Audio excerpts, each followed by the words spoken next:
Good morning, Morning, Jojo. Ty. Hi, Joe. Let me. 3 minutes, just let you know. Thank you, Siri.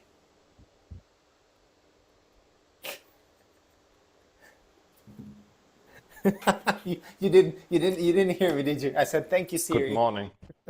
You're welcome. Hi, Max. Good morning. Hi, Welcome. Good Bendy. morning. Hi, Rose. Sorry, didn't see you.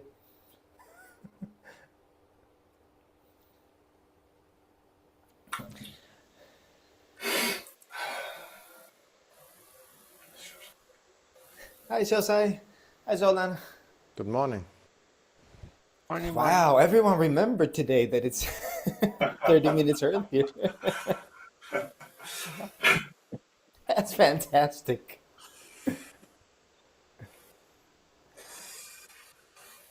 How was the attendance yesterday with the book club? Was there a lot of 4th of July thing going on? Or Yeah, we had like four. I think we had four Americans. oh yeah, well, Then do I think it was four, right? It was Chikyo, Seikan, Naiko, and there was someone else. good morning. Hi, Mandy. That's not too bad. Yeah. So I think we are approaching our beginning time. Please find your cushion, find your center, bodily and in your mind too. Not too, by the way.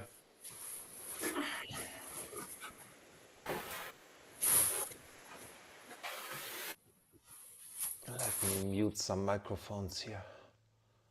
There we are.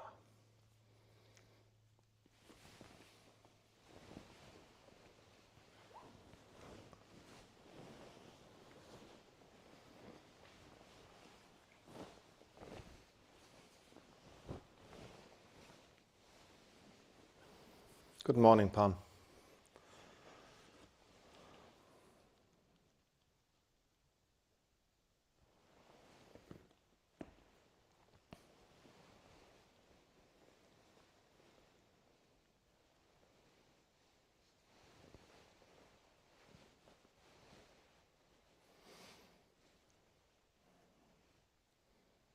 As usual with our monthly Sunday Zazenkai, we will sit for 30 minutes, we will have a bit, chant the rope verse together, have a bit of KINHIN, sit another 20 minutes, and after that we will have a talk.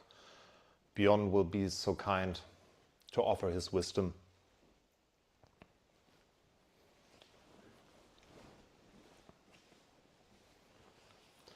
Let us sit.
Let us chant the rope verse together.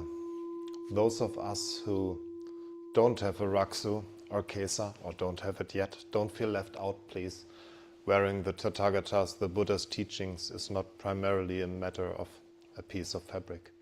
And we'll start our Jukai and sewing preparations, our 3-month period, in just 2 months. You would be welcome to join in. Dai sai geda puku muso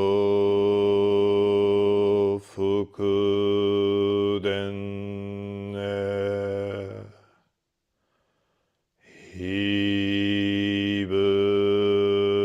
yorai kyo kodo shoshu jo robe of liberation boundless, field beyond both form and formless, wearing the Tathagata's teachings, vowing to save all sentient beings. Dai sai geda puku muso fuku den hibun yorai kyo kodo shoshu jo.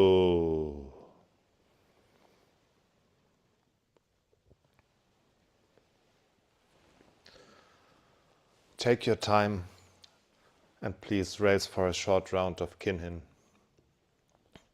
And although Kinhin can be a bathroom break, keep your concentration, keep your mind of Zazen if you are moving, if you are walking, if you are going to the bathroom.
Zazen.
Take a moment to feel your posture, to feel that you are not leaning too far in either direction with your body and with your mind.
Thank you for sitting together. I would love to see you staying for our morning service, for our ceremony, and also for the talk afterwards that Bjorn will be offering. You don't have to if you came just for the sitting. Don't feel bad about it. Have a nice day. If you stay, give us a moment to set ourselves up and get ready yourselves, move your body a little bit. And also, it is our monthly, so we will chant the Heart Sutra in Japanese. We will chant the Sandokai, the identity of relative and absolute, in English afterwards. And what else to say? For a clue on when and how to bow, follow Bjorn and not me. He will give you the clues. Thank you.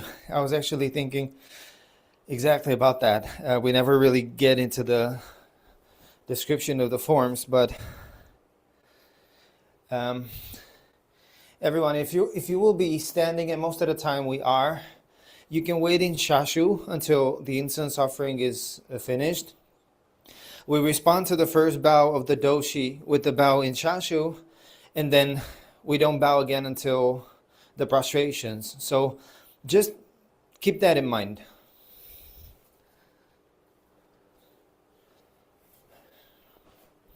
Thank you, Kote, for pushing the buttons. Oh yeah, all good.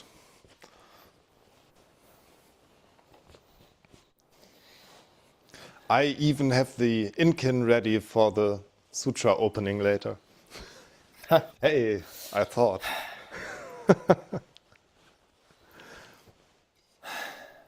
Ready, everyone?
Magahamyaramita shingyo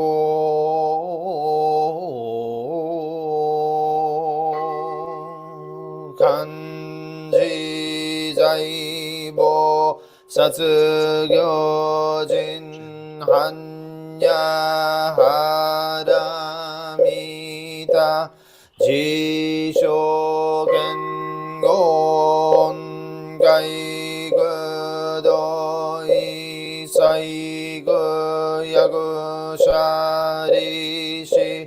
시기 후이 구구 후이 시기 서구제 구구 서구제 시기주 석여 시기 야구번여제 샤리시 제쇼구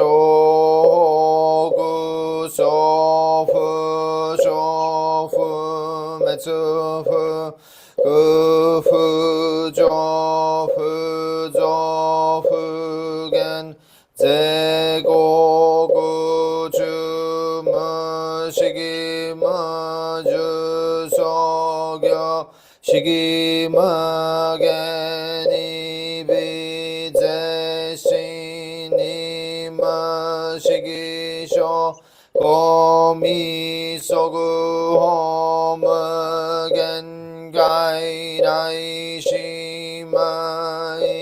시기가이 마마며 야구마마며진 나이시마로시 야구마로시 진마거슈 메츠도무치 야구마도구이무쇼도꼬보 다이사타이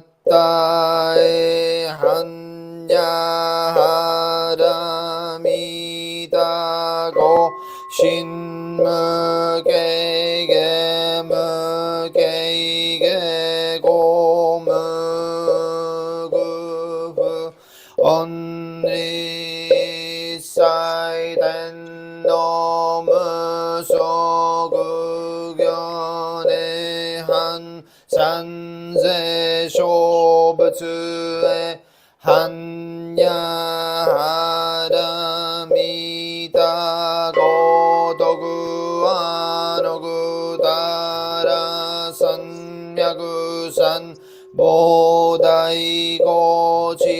한야하람이다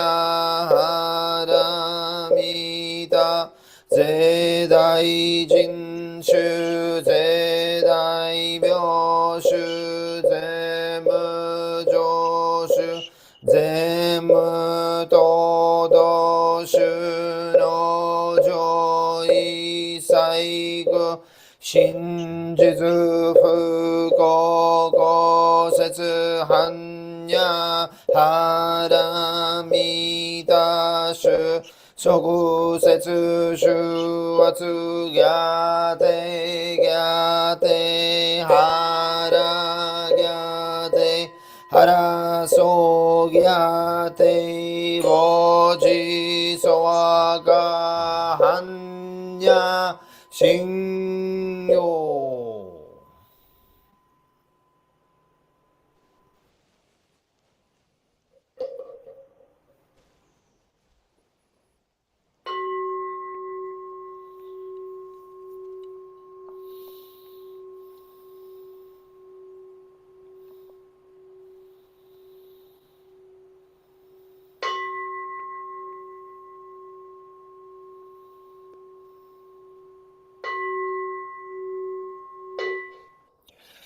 The identity of relative and absolute.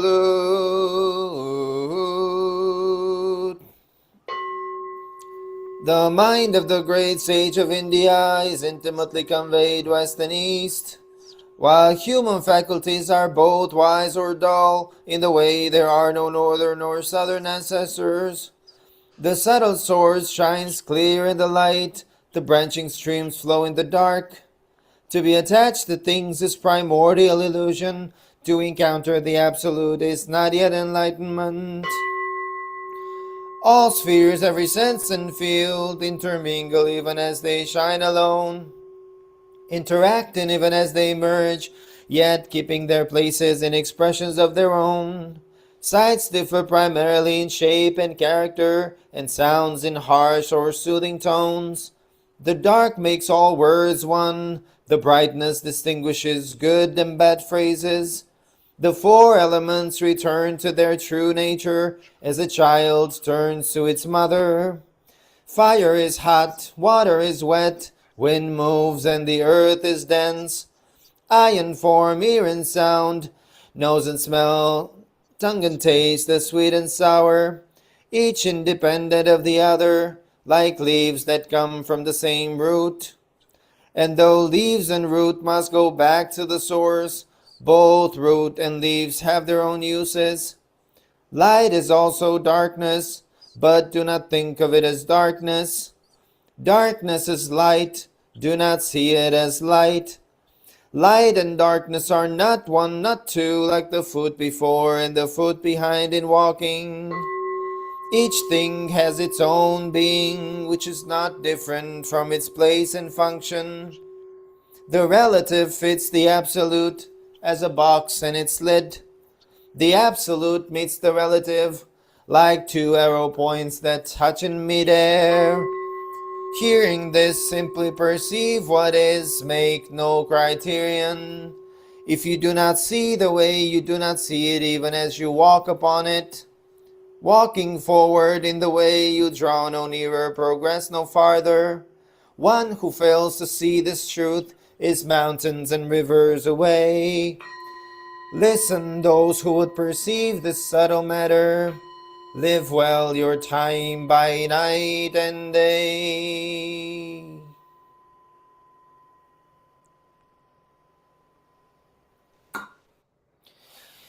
Buddha nature pervades the whole universe, reality existing right here now.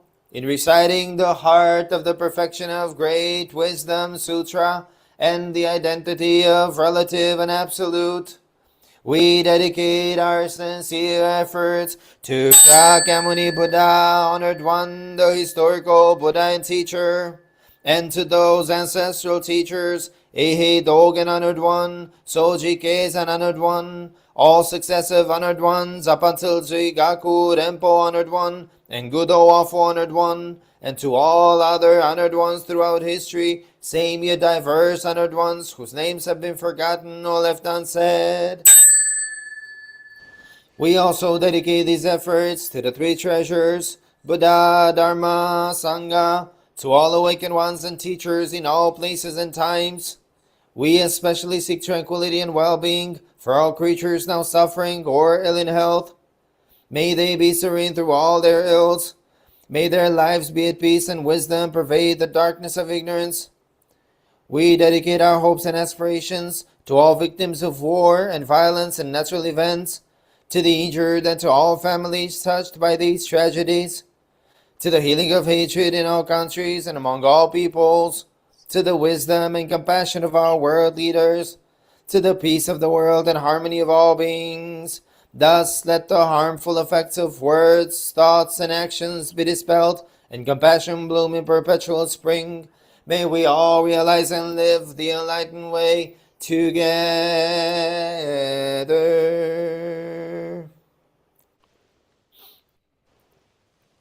All Buddhas throughout space and time, all Bodhisattvas, Mahasattvas, Mahaprajna Paramita.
All harmful acts acts, words, and thoughts ever committed by me since of old, on account of beginningless greed, anger, and ignorance, born of my body, mouth, and mind, now I atone for them all.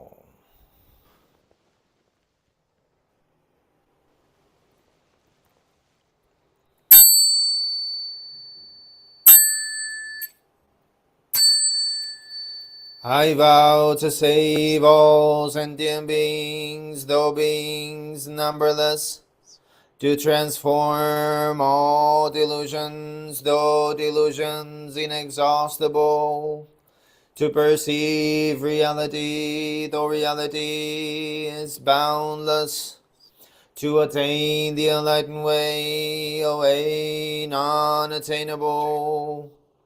I vow to save all sentient beings, though beings numberless, to transform all delusions, though delusions inexhaustible, to perceive reality, though reality is boundless, to attain the enlightened way, a way non-attainable. I vow to save all sentient beings, though beings numberless, to transform all delusions, though delusions inexhaustible, to perceive reality, though reality is boundless, to attain the enlightened way, a way non-attainable.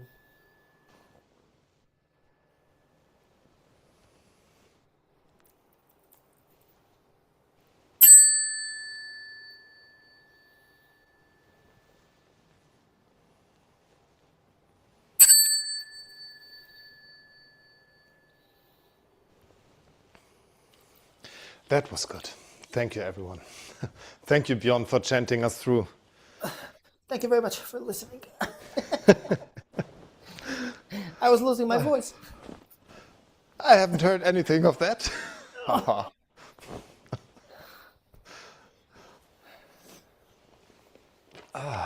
So let me switch this here.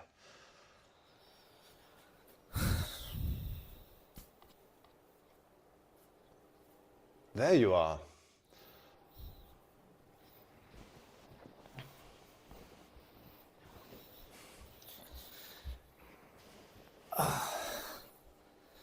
Oh, look at that, Tosei. Hi. And Maru too, with internet. Oh, Maro, you've got internet. Oh, that's lovely. Okay, what am I doing here?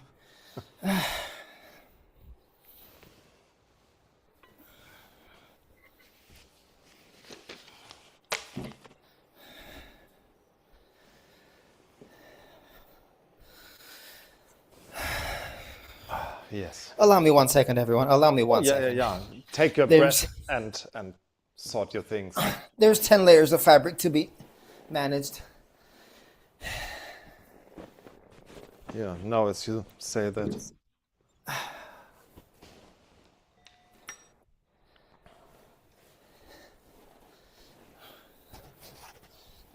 Okay, let me do this. If I don't mess up the entire talk, then it might be worth sharing later. Yeah, shall no, see. it will be, I'm sure. Should I highlight you for us here and you need to switch back afterwards? And You do whatever you feel like doing. You're the producer of this particular Zen show today. yeah, so I will do and you will need to switch back, just saying. Okay. I shall be your Zen Oprah today, everyone. So, welcome.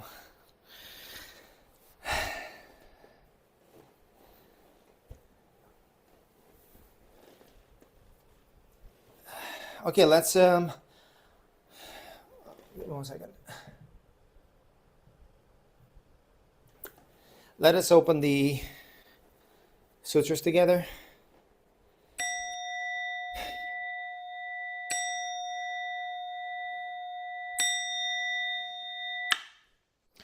The Dharma, incomparably profound and infinitely subtle, is always encountered but rarely perceived. Now we see, hear, receive, and maintain this. May we all realize the Tathagata's true meaning. The Dharma, incomparably profound and infinitely subtle, is always encountered but rarely perceived. Now we see, hear, receive, and maintain this. May we all realize the Tathagata's true meaning. The Dharma, incomparably profound and infinitely subtle, is always encountered but rarely perceived. Now we see, hear, receive, and maintain this. May we all realize the Tathagata's true meaning.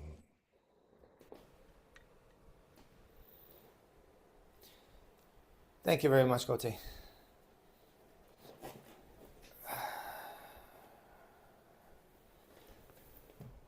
Okay, that's... I have to switch back because I need to see all of you. How do I do that? There we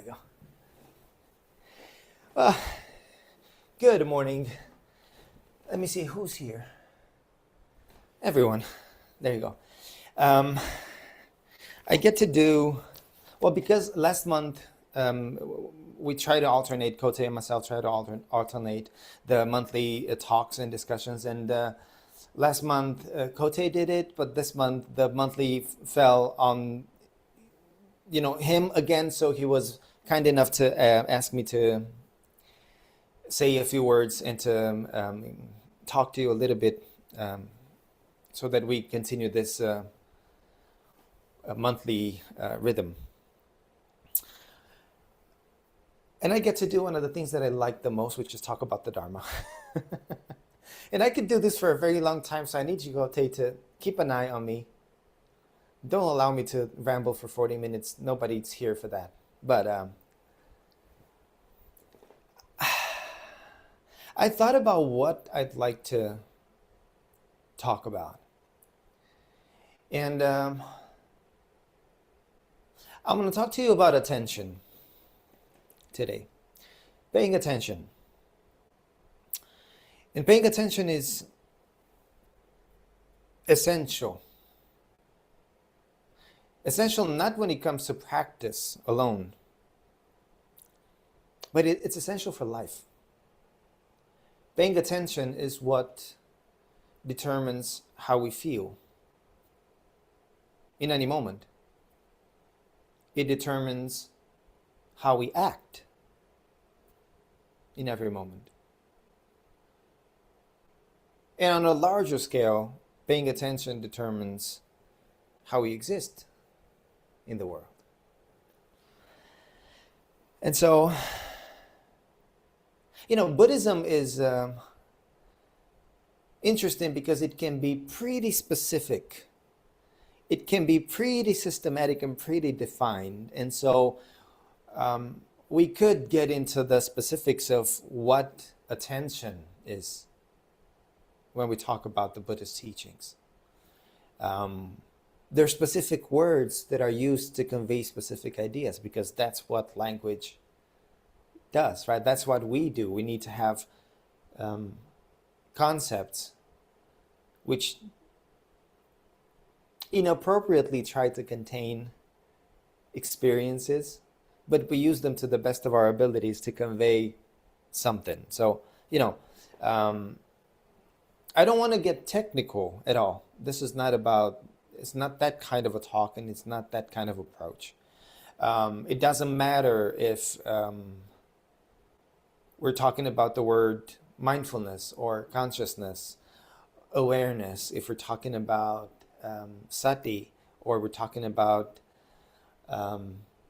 vijnana, or it's not the point. I'm talking about paying attention in the most conventional way we understand the term. It's the kind of attention that's required, for example, when listening to something like this, to a talk, when someone rambles for 30 minutes and moves from one topic to another and from one idea to another, there's a certain attention that's required if we want to retain anything of what's being said. How many times, and this is like a genuine question, ooh, someone left.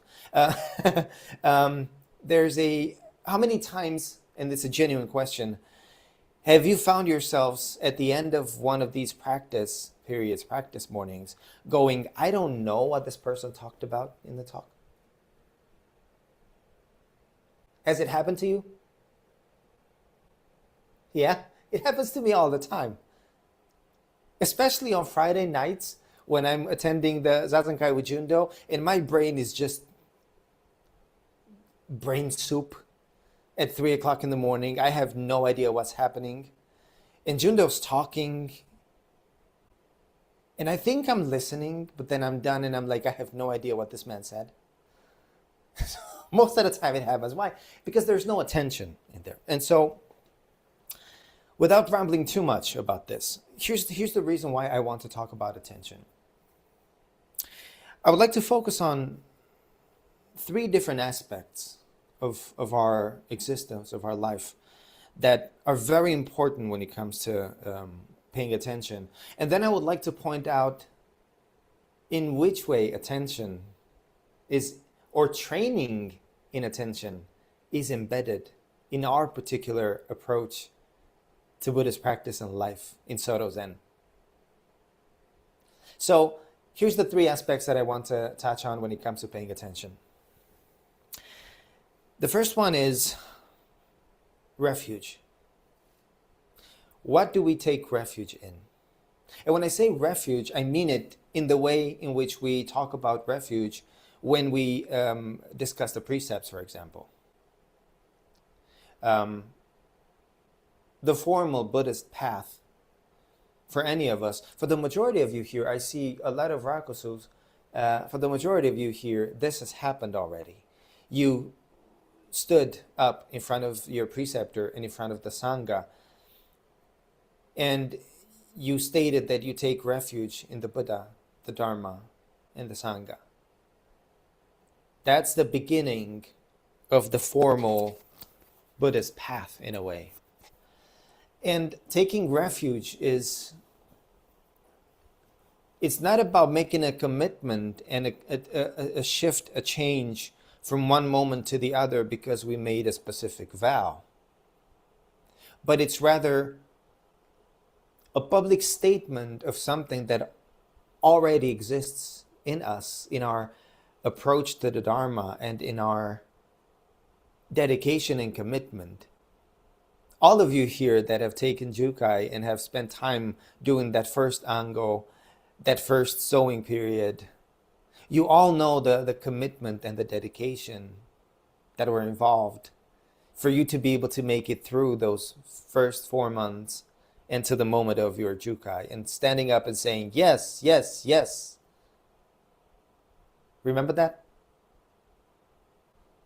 Yes, you do. And it begins with the taking of refuge, right? And when we say refuge, we mean what do we rely on? What do we rely on for guidance, for support? What do we consider our safe space, our space of safety, of protection? And this is not in any kind of esoteric way. But what we do is we take refuge in the Buddha as the original teacher, the provider of the teaching and of the Dharma. If we don't know who to rely on, we can rely on the teaching of the Buddha. In another sense, in other corners, circles of the Buddhist world, the interpretation could be extended to, we take refuge in the universal Buddha, right? Or we take refuge in our own capacity of attaining awakening and being a Buddha. There's different interpretations. But we have that trust. We rely on the Buddha for refuge. Then we rely on the Dharma for refuge. Why? When we're lost and trapped in the delusion that is, ever present, the beginningless delusion of the mind, and we don't know if we can or cannot trust ourselves, we can trust the Dharma. By the time we get to Jukai and we take refuge in the Dharma, there is that trust in us that when I'm dumb, the Dharma's not. The Dharma is good in the beginning, good in the middle, good in the end. Trustworthy. And then we take refuge in the Sangha, which is the fourfold Sangha, by the way. The ordained male and female ordained practitioners, and then laymen and laywomen. That's the fourfold Sangha in the traditional sense. We take refuge in that for safety protection. It's the community that practices in accordance with the Buddha's teachings, and the community that supports our own practice. Right? That's how we begin. However, I would like to invite you to consider throughout everyday life, throughout our daily lives, where do we find safety? Where do we look for reliable support and safety? Is it always in the Buddha, Dharma, and Sangha? Or do we find ourselves taking refuge in other things? If only I got that job, that really good job that pays a lot, I would be set for life. How many of us have been there? Thinking that, if only I made a little more money at work, I'd have a better life. I'd be able to accomplish more. I'd be more happy. We search for refuge, for example, in financial stability. It's not bad. Unfortunately, we live in a capitalist world, and without money, there's nothing. We wouldn't have this without money. You know how much Zoom costs so that we can be here for 4 hours? We wouldn't be able to do anything without money. But there's a difference between understanding the need, reasonable dependence on it, and seeking refuge. And unfortunately, a lot of the world that we live in today seeks refuge in something like financial stability. How many times do we seek refuge in relationships? Whether it be family or romantic interests or friendships. If only I had more friends, life would be so much better. If only that person that I like so much liked me back, I would be so much happier. I'd be doing so much better. And do you think this is not seeking refuge? Are we not seeking some sort of reliable support for our well-being in these things? Of course we do. Think about health. How much we rely on our physical health and well-being. Whenever we get sick, the only thought is, if only I got better. If only this, as soon as this is done, as soon as I'm over this illness, I'll be fine. Maybe.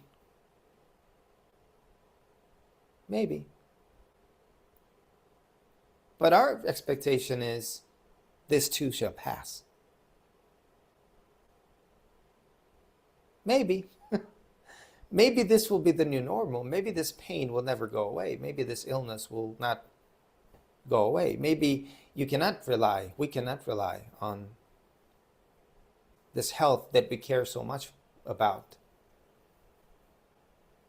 to sustain us for the rest of our lives.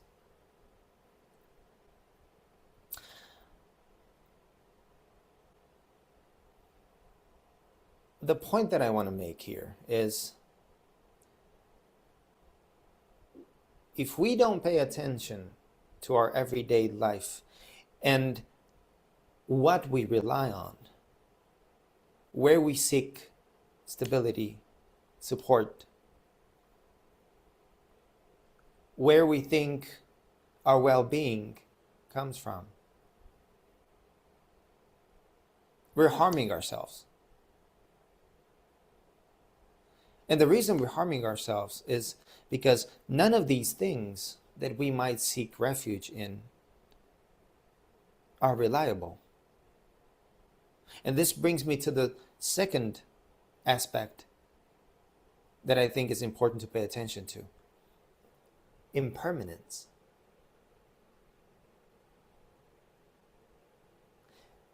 The impermanence of everything is something that, although I think we intellectually know, all of us, it's not something that's another concept that's foreign to us. But could any of you genuinely say, hand on the heart, that you actually remain aware of impermanence and spend time with it?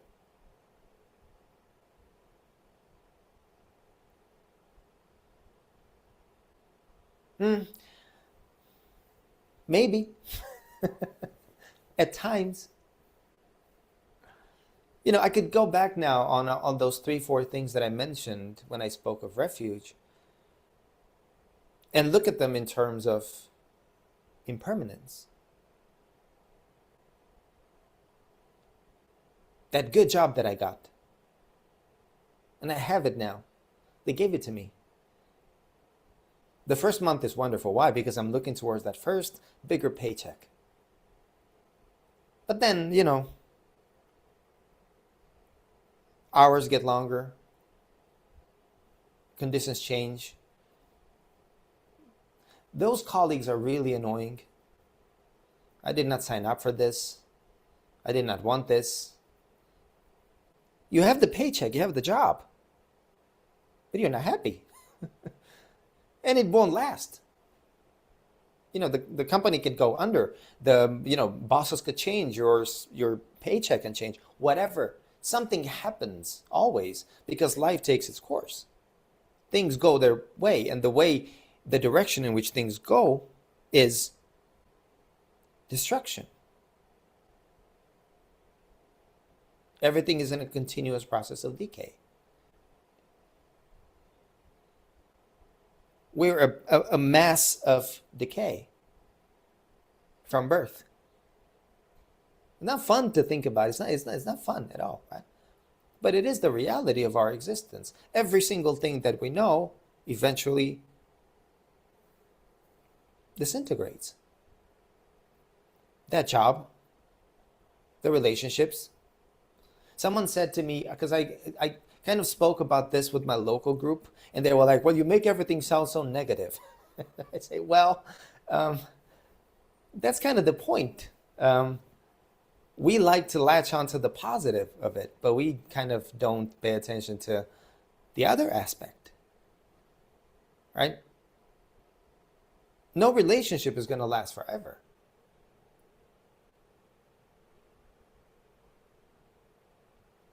No family member is going to last forever. We're going to end up burying everyone. And someone's going to end up burying us. Friendships don't last forever. Some do, but eventually, some last for the duration of our lives, but eventually, everything follows the course that it does. Do we pay attention to that, or do we hide from it? Do we actually face it? Because if we actually faced it and paid attention to the impermanence of everything, I think we would interact with everything in a different manner. We wouldn't latch on to things as much because we know they're going to be snatched away from us. Love looks different when someone is aware and paying attention to impermanence. You love by giving freedom to someone, not by considering them possession and you can have them forever and they're never going to go away. No. That can't happen when we pay attention to impermanence, for example.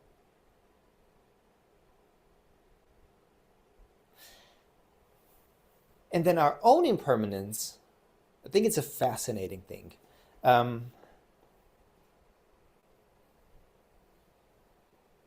There's nothing we hide more, I think, in our society than impermanence. Death is nicely hidden, tucked away somewhere. Many people refuse to even talk about it. Oh no, that's depressing to me. I don't want to talk about that. That's triggering. Oh no. I don't want to see a movie about people that have cancer. I don't want to see a documentary about cancer or illnesses. No. Keep that away from me. Places where burials happen are nice, air conditioned and looking pretty, and the death is hidden behind makeup so that we don't have to look at it. We don't have to recognize it. There's I'm sure many of you are aware with the Venerable Ajahn Chah, the great teacher Ajahn Chah. How many of you are aware of do you know about him? There you go. Venerable Ajahn Chah, in his monastery, in the meditation hall, had a skeleton, an actual human skeleton, hanging off the wall. The flesh had fallen off, and it's just right there in the corner, hanging like that.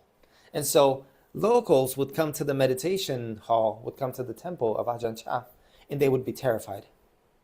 They would be horrified at the sight of a skeleton. Some would actually run away from the meditation hall. And Ajahn Chah's response to that was, "What is wrong with you people? You sleep with the skeleton, your own. You go to the toilet with the skeleton, you eat with the skeleton, you cook with the skeleton, you make love with the skeleton. 2 skeletons making love. Well, at least 2, I guess." And somehow, we still manage to, out of mind, out of sight. No, that's not a reality. I don't want to know about that. I don't want to see that. We don't pay attention to impermanence because it's uncomfortable. Impermanence makes us realize that we have so very little control. So very few things that we can actually say we can determine how they go, how they happen. And impermanence is a constant reminder of that.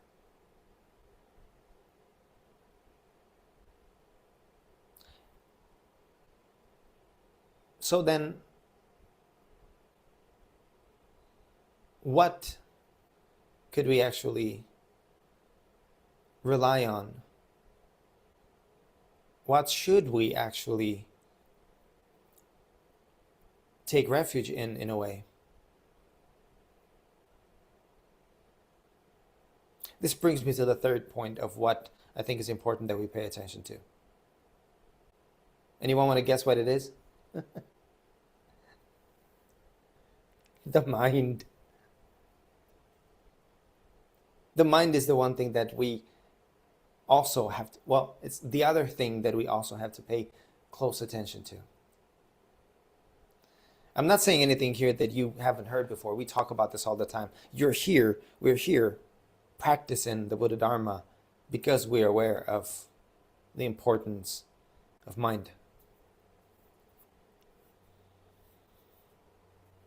I don't want to go into technicalities of the 12-fold chain of dependent origination and how, reality is formed, but the mind encounters an object, recognizes the object, whatever it is, it touches the senses, and then it awakens the consciousness of the eye, of the smell, of the touch, the mind. Then feelings come, craving happens, attachment. Each moment, reality is created, experience is created for us. Do we actually pay attention to how the self is formed? Do we actually pay attention to how reality is literally built in front of us? And I mean, we could go into a million different aspects of the mind.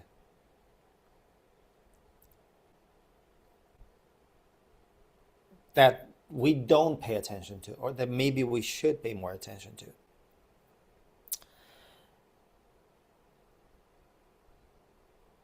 Have you ever noticed that there seems to be a tremendous ease in paying attention to all the negative things? Have you ever noticed how all of the unwholesome states of mind are so much easier to latch onto? Here's what I'm talking about. You're talking to someone, or you're running into someone. And it's someone that you kind of feel like that about. You don't quite like them. Maybe it's at a party, maybe it's at a gathering, maybe it's at work, maybe it's somewhere. And that person's in front of us. And the mind goes, he's annoying, or she's annoying. And then what we do is we pay attention to that. Yeah, really annoying. Look at how they breathe. Look at how they move. Remember that thing they said yesterday? Oh gosh, they're so annoying. And it just snowballs, right? That's what we do. That's how we pay attention. And that redesigns, reshapes the experience of meeting that person. We're not reacting to that person being in front of us. We're reacting to what the mind is doing when it meets that person. If we actually paid attention to it, to what was happening, I think any of us has the wisdom to recognize that that's not really a skillful thing. Like, you cannot be entertaining and watering those seeds. But we don't pay attention.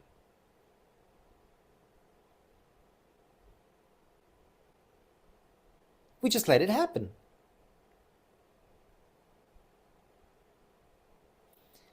There's a discourse in the Buddhist texts where, and I don't know if I brought this up before, I hope not, but if I have, consider me the broken record that I always am. A Brahmin comes to the Buddha and says to the Buddha, Buddha, how come sometimes, even though I've rehearsed hymns for ages, I can't remember a single word? But other times, even hymns that I've never almost rehearsed just come to mind like that. What's up with that? And the Buddha says to him, you know what, Brahmin? There are these things that overcome the heart. when the discourses, the sutras or suttas talk about the heart, they do it in the way we talk about the mind. So heart is synonym to mind, which actually could be the topic of a whole talk. But the Buddha says there are these things that can overcome the heart, and when the heart is overcome with those things, the person forgets or is unable to recognize what is good for oneself, what is good for other, and what is good for both. And these things that overcome the heart are basically the standard 5 hindrances that we talk about in Buddhism. Some of you might be familiar with them. It's things like ill will, laziness, resentment, doubt. You can Google the 5 hindrances. The point of the talk is not that, but for something to overcome the heart, it means we pay attention to those things. We pay attention to ill will in us, like in the example with the person in front of us, and it overcomes the heart. And when it overcomes the heart, we lose the ability to recognize what is good for ourselves, what is good for others, and what is good for both. The antidote to that, the Buddha says, is to cultivate the opposite. When we see a person, we also see their qualities. We can find their qualities. But we don't pay attention to that. We could. And if we did, we would be nurturing quite the opposite of these things that overcome the heart. We would be developing the wholesome qualities that when they overcome the heart, they lead to good action, beneficial action. They lead to things that are good for ourselves, for others, and for both. And this is, by the way, this is not an expression that you're not familiar with. Think about the very first 3 precepts. Do what is good. Do what is good for others. Remember that? Same thing. Refrain from evil, do what's good, and do what's good for others. But it requires attention. Not mindlessly allowing ourselves to be carried away by whatever impulse exists.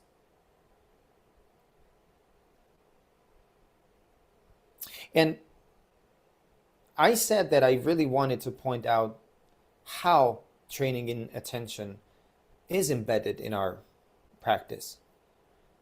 And I'm kind of scared I'm running out of time. So think about everything that we do. I'm not talking in a general Buddhist sense, but I'm talking strictly Soto Zen.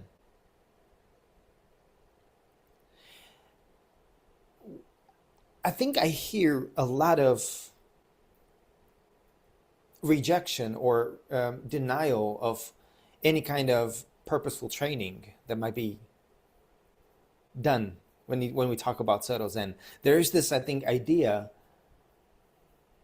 that that's not part of our way.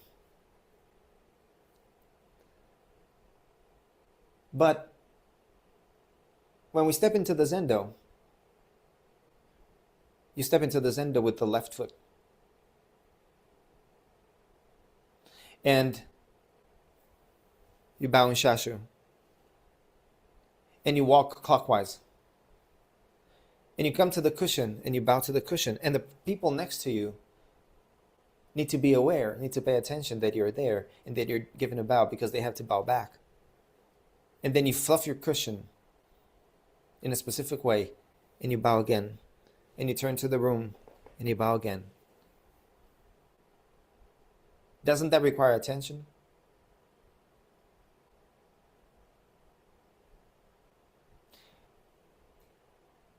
Chanting something, doesn't it require attention?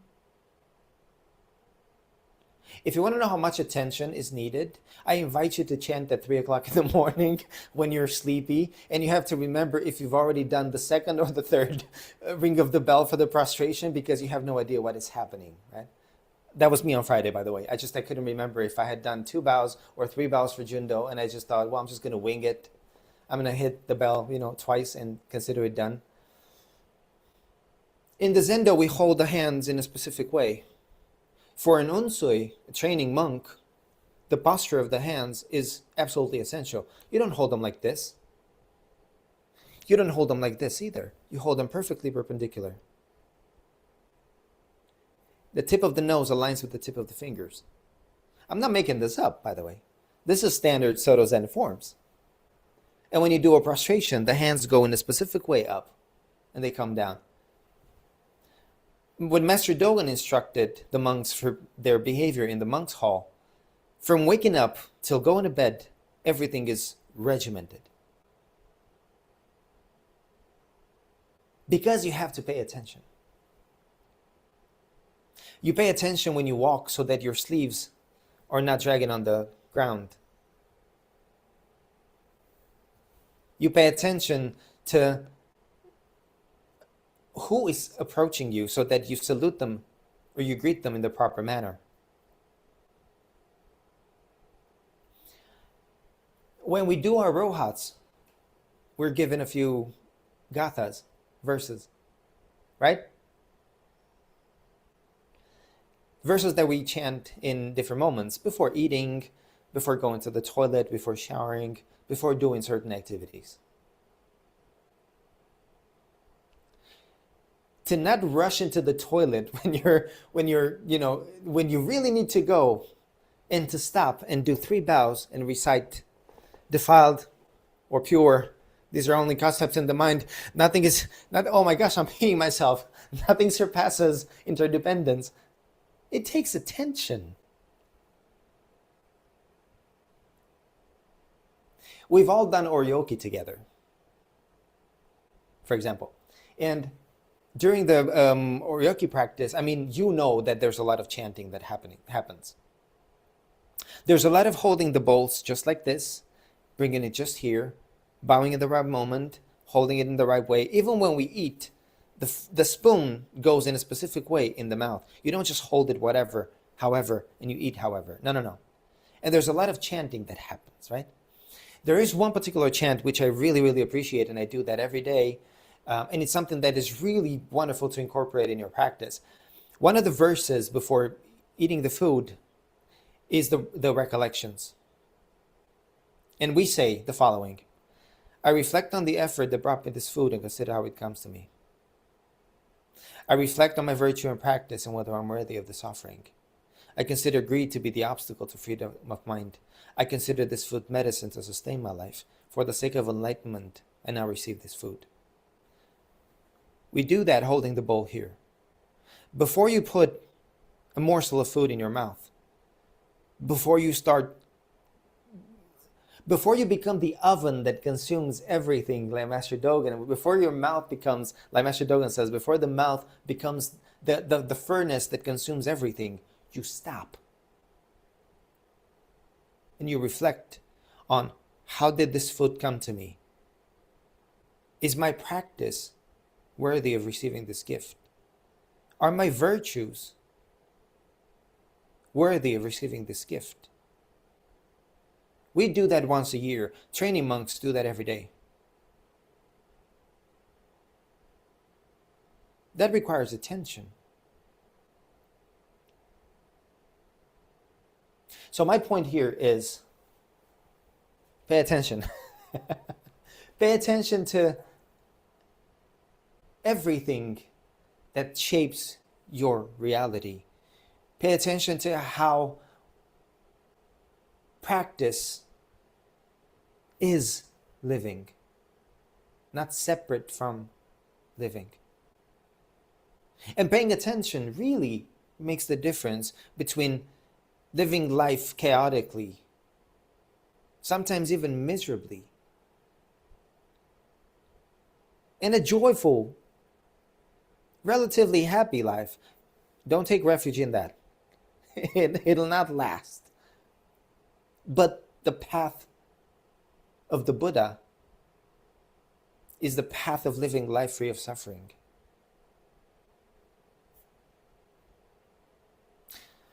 I'm going to stop there. Thank you for allowing me to ramble. I hope you managed to pay attention. Um, would anyone like to say anything? Maybe, okay, let's close the sutras first, and then you can say anything you would like. May the merits of these teachings penetrate into each thing in all places, so that we and every sentient being together may realize the Buddha's way. All Buddhas throughout space and time, all Bodhisattvas, Mahasattva's, Maha, Prajna, Paramita.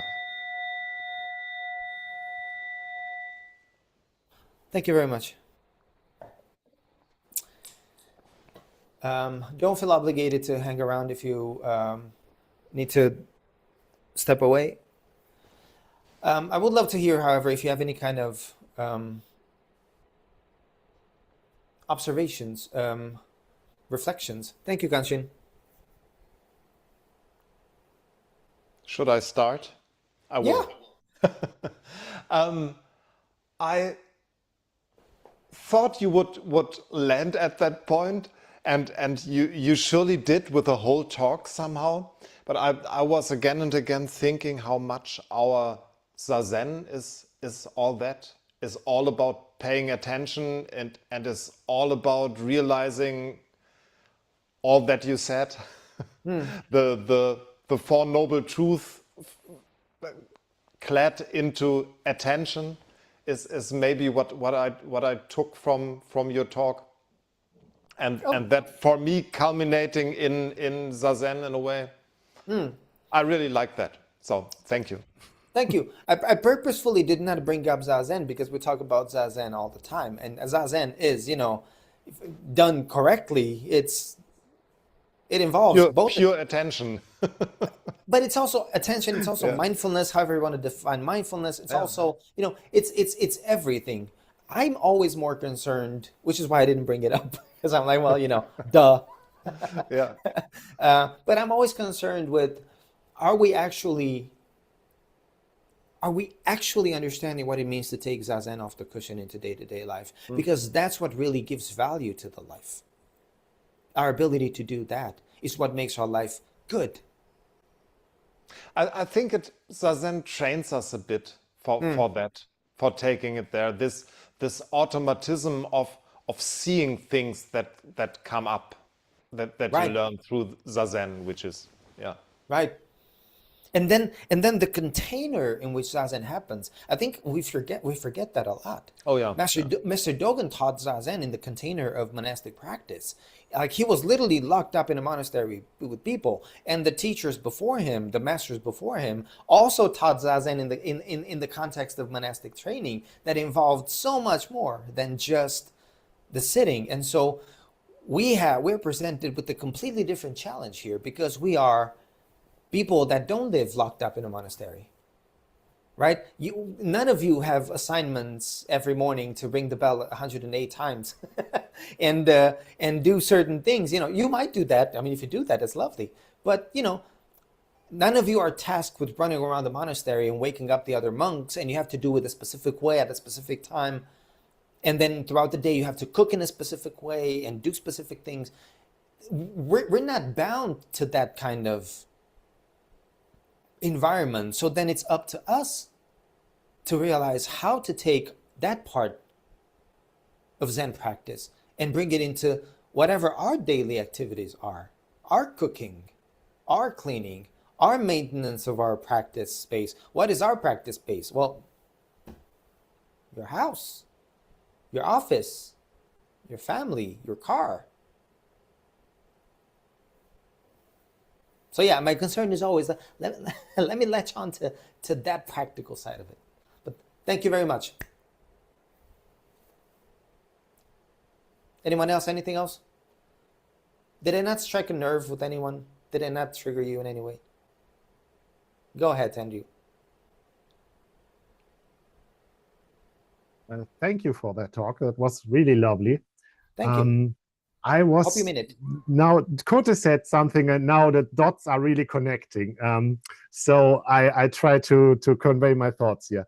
When you talked about Jundo and Jundo's talks at 3 a.m., that is really something where you feel in your body how to say you're honing your attention to not doze off, because it's not only that time frame, it's Jundo's own way of talking. It's sometimes like a stroll through the woods, and when you're not paying attention closely, you're lost between the trees. And so that inside that time frame, it even becomes a more pressing matter to pay proper attention. So, and when Kote said Zazen, that perfectly clicks with me, because that is precisely what it is. You have to have Zazen mind for that, to not doze off or not to lose focus, and that's precisely it. So that really connected here with me. Thank you for that.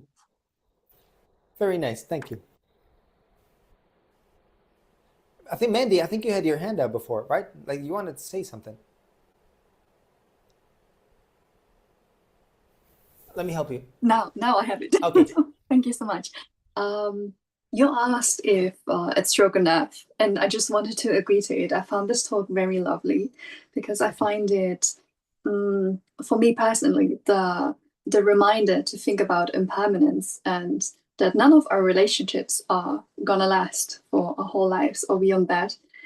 I think it's good to remember that. So just for me, that really Stroganoff. So I wanted to thank you for that. Thank you.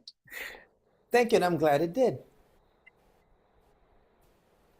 I'm always concerned that what I say won't make you uncomfortable. And if it doesn't make you uncomfortable, then I might be, messing up. And anything else, anyone else? Or would you rather just walk away from here because you have enough? Have you had enough? Yeah, okay. James. Hi, thank you for the fine talk on attention. Thank you. Reminds me of my ex-wife used to shout that at me all the time. Pay attention. But anyway, but I was thinking of two things that one is that I'm paraphrasing. Ananda once asked the Buddha, he said, how important is this the company of noble friends? Noble, yeah. And Buddha said, it's everything. Yeah. So it kind of combines everything, that the Dharma and all that stuff together. And I forget that sometimes, that the community, everything's contained in there. And then another thing, I read a story about, there's a comedian, Jamie Foxx, you might have heard of him. He's, Yes. But anyway, he fell to a coma. He was sick, Yeah. and his daughter stayed with him.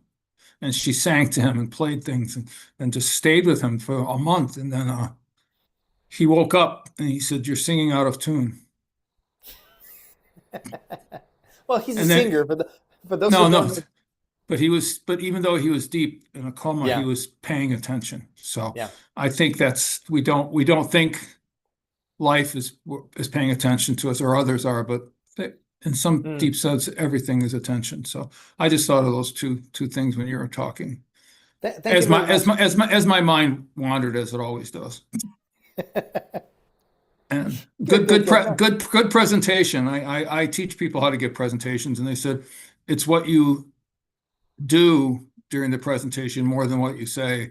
And they also said don't use bullet points. But anyway, okay. So thank you. Thank you very much. Yeah, the Buddha did say, the having good friends on the path is the whole of spiritual life. That was the discussion, and it's true. Anything else? No? Okay. Well, please keep in mind to pay attention in conversations, in moments where you only focus on your negative thoughts, in the moments when you only focus on the painful stuff that comes up. Please pay attention to that and don't let it overcome the heart. Find the positive thing, find the good thing, find the joyful thing, and let that overcome the heart. Thank you. Thank you for being here. Have a wonderful Sunday. We have the Sunday sit later if you want to join. Be well. You too. Thank you. Bye, everyone. Ethos. Have a nice Sunday.